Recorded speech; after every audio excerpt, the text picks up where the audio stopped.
So why the carnivore diet is actually super healthy for you? I'm going to build you a case that the carnivore diet is not only healthy for you, it is actually healthier in my estimation than a regular high-carb, low-fat diet. And if you want to read an in-depth version of this, you should go to my blog post about this subject.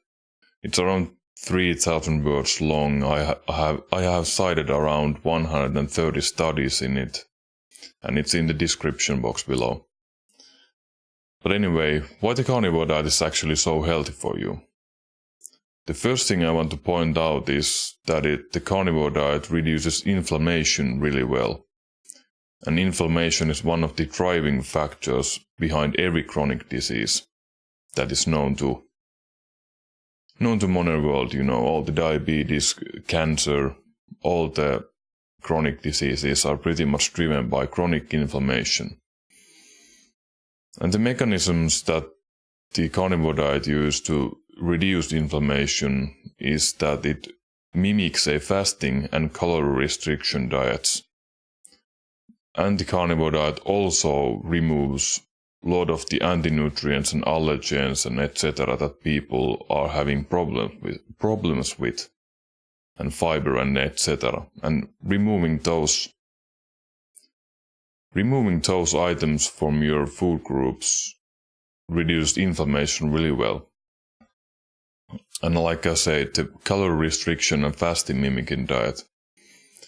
We have known at least 70 years for now that calorie restriction extends lifespan in many organisms. And it appears to be true in human beings as well. And a carnivore diet mimics a fasting diet, so to say. Because metabolically what is happening is that a fasting mimicking diet or a fasting diet and a calorie restriction diet, their main mechanisms why their work seems to be related to carbohydrates and ketones. And when you reduce the carbohydrates from your diet, your ketone production increases. And when you compare, for example, a fasting diet or a calorie restriction diet, the main core elements are the same. The core elements are reduced carbohydrate load and an increased ketone production. And in a carnivore diet, these both points are true as well. Carnivore diets are usually a ketogenic diet in the sense that the person who is using the carnivore diet is most of the time in the state of ketosis. So we can draw parallels with the calorie restriction diets and fasting mimicking diets with the carnivore diet, because they are so metabolically similar diets. So the carnivore diet, that is the main reason why I think it works. And then there are the, more complicated things about the carnivore diet, like how would I say it? All the mythology about fiber and etc.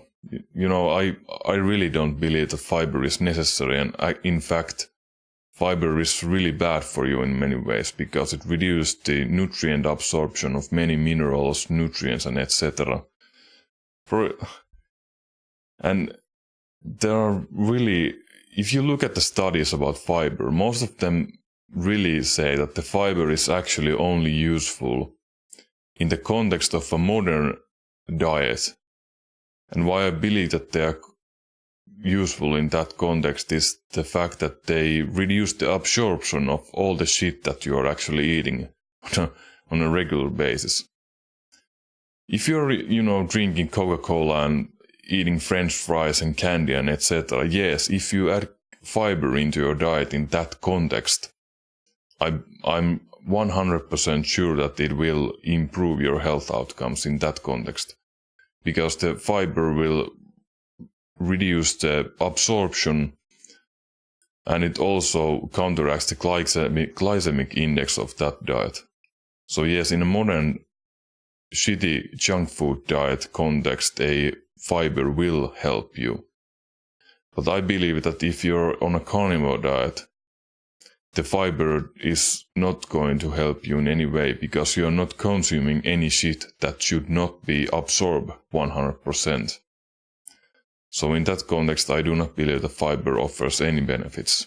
And in fact, I linked many studies into the actual post, but there is that one study where, for example, it was 600 grams of vegetables and fruit and their effect on the person or the population that consumed them. And they came to the conclusion that the 600 grams of vegetables and fruits per day had no improvements for oxidative stress or cancer risk, if I recall correctly, versus the population who did not consume that amount of vegetables and fruits per day. So there was no benefit for consuming those per day.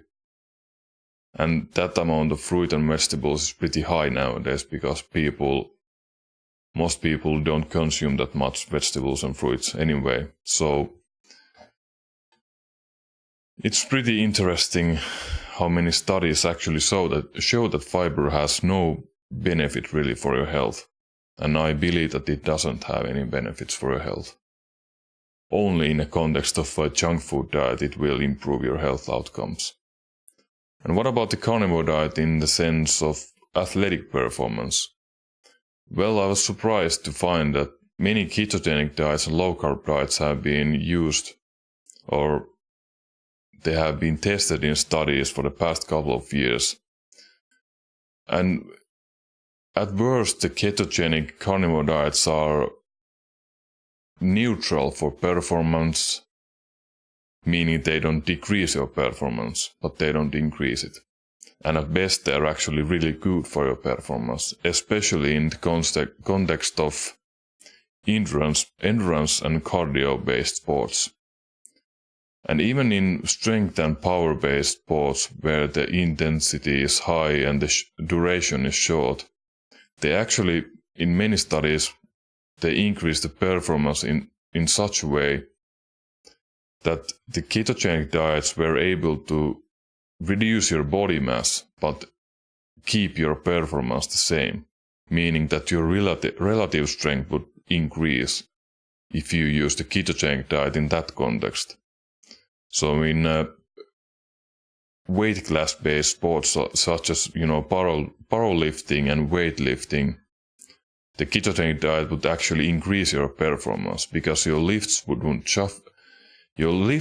not suffer with the ketogenic diet, but on the other hand, your weight would drop, so you would be more competitive at your weight class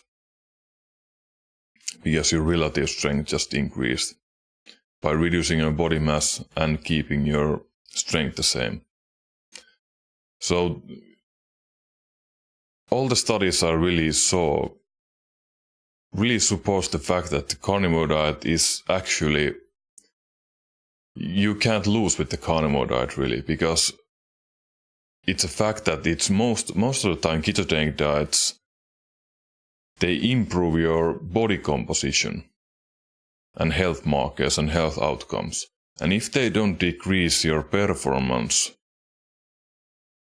wouldn't you, I think that I could even go as far to say that it's actually superior to a high-carb diet, even for athletic performance, because if they improve your health outcomes and they decrease your inflammation and improve your body composition, but they do not, at worst, they do not decrease your performance, but they might slightly improve your performance. Doesn't that mean in the big picture that a ketogenic diet or a carnivore diet is actually better for your performance than a high-carb diet?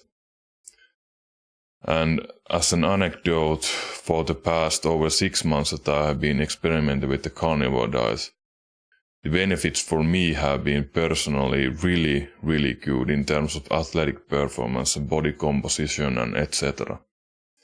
So I believe that it is actually slightly superior to most athletic performance related subjects. But I think that is really controversial because most people are really in love with the high carb diet and they believe that the high carbs is the way for performance and etc. So who am I to say really? And what else?